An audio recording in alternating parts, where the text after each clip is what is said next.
Good morning to one and all. I am K.Sireesha, working as Assistant Professor in the Department of CSE. In today's lecture, we are going to discuss about the Introduction to Software Engineering. So here, the outline of the subject is about the nature of software projects, what are large projects, what are the risks we see in our software project, what do we mean by software challenges, software principles, what is the definition of a software. All these things we are going to discuss in our class. Coming to the nature of software projects, we see a lot of software applications nowadays in our day-to-day life. So we see many applications, like we see the applications like railway reservation system. It is a huge application which is used by the public. Whereas coming to payroll system, so it is a software application which is used for a single organization. Whereas if we take some other applications which are going to be used only to give the information to the public, and we see distributed systems, we see real-time applications. All these are the applications which are used in our daily life. So coming to the large projects. So developing a large or complex project is very difficult. So we see it is not that writing a program or writing a code and quickly finding out the user's requirements and then going all. So we need to take care about some of the issues whenever we develop a large project. Suppose whenever we talk about large projects, the things which we have to keep in mind is effort intensive. So whatever we are going to talk about or whatever project we are going to develop, it has to be, the work has to be organized meticulously, because it is a large project. There will be a lot of work, and that work has to be organized meticulously. High cost. So we'll be going to use a very high cost in our projects. So whenever we are going to whenever the project is not successful, it tells us that the huge investment which is done on that project will be going to be lost.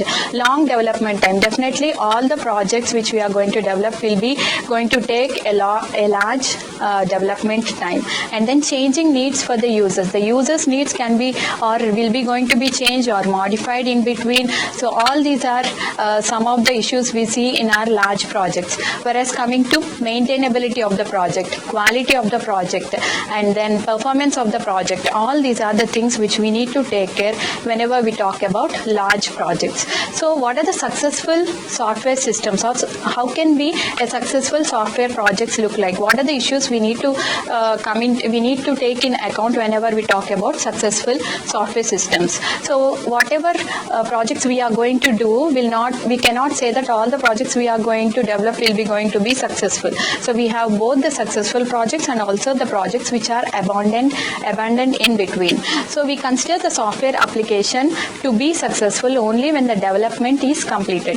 So here development completed means sometimes the project will be going to be abandoned in between, and that's why it takes more cost again to develop all the project. And then it has to be useful and usable, and also it has to be finally used. The project which we are going to develop has to be finally used. It should be attractive. So many number of users has to use such that it will be going to be attractive. And then cost effective. Whatever projects we are going to develop has to be cost effective, which will be used by which will be bared by many number of people and used by many number of people. And maintainability. Maintainability is a very important issue we need to consider. So maintaining, like whenever we buy a TV or whenever we buy any equipment, we will be going to maintain it. In the same way, software has to be maintained and it has to be kept up to date. So what are the reasons for failure? So we see a lot of reasons when in failure of the project. So we'll see what are the reasons for the failures. Lagging of the schedule. So if the project is not done within the time, if it is not ready within the time, then it is going to be the reason for a failure. And maintainability, lack of maintainability. If it is not kept up to date, it is one of the reason for a failure. If it is not having a good quality relates to failure.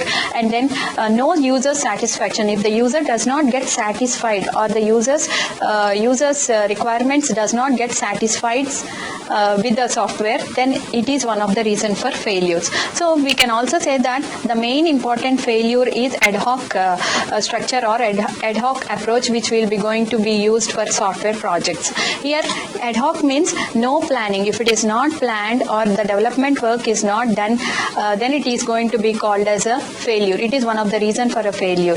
And then deliverables not, if the user does not identify the deliverables. Here deliverables means whenever we want to, if an engineer want to build a hut or a 5-story building or 10-story building, the deliverables has to be already, they have to approve or accept that deliveries, and then they need to start the implementation. Here deliverables means the architectural plan or the plan which is the elevation. All these things come under deliverable plans. When those things are approved, and then only the implementation will be going to be take place. And then poor understanding of user requirements, no control or review. So a large project which should always have control, management, and also it has to be reviewed properly. If the review takes place properly, then we can say that the progress will be this much. We can say that the 30% or 50%, we cannot say that 30%, 50% and 90% of the project has been completed. Only depending upon the reviews, and